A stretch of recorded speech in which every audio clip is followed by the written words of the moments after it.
Tassinère, quand même, depuis quelques années, il y a énormément de menaces. Il y a des menaces multiformes. Donc, vous voyez la disparition pratiquement d'un certain nombre d'infrastructures.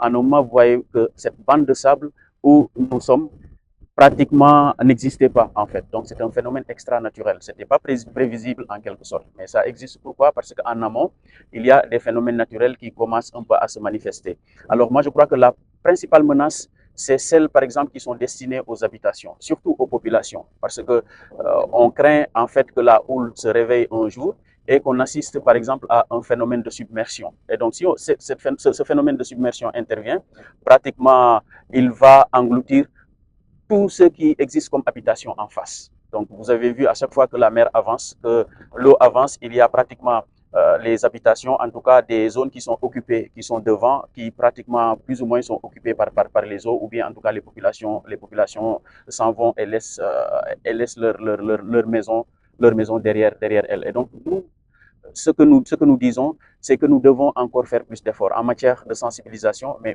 aussi en matière d'action. Donc l'État doit intervenir, les autres acteurs qui le peuvent aussi doivent intervenir pour aider les populations à faire face. En amont, d'abord à s'organiser. Les populations doivent s'organiser pour accroître un peu leurs moyens de résilience. Mais en amont aussi, il faut que les acteurs les appuient dans cette disposition organisationnelle.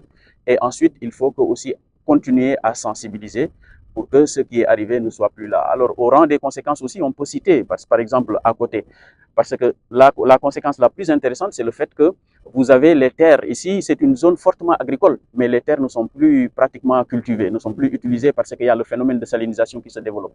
Donc, d'après les experts, il y a 40 à 45% pratiquement de paysans, en tout cas de gens qui s'activaient dans le domaine agricole, qui ont perdu pratiquement leurs terres.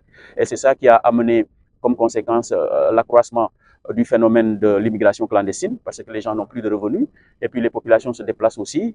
Pratiquement, elles quittent la zone de Tassinère pour aller vers la Casamance, ou en tout cas dans les zones intérieures, ou bien en tout cas sur la petite côte pour développer leurs activités. Ça aussi, c'est une conséquence. Et ensuite, il y a aussi un manque qui est là et qui se développe, parce qu'il n'y a pas les activités qu'il faut pour aider les populations à faire face un peu à ces situations.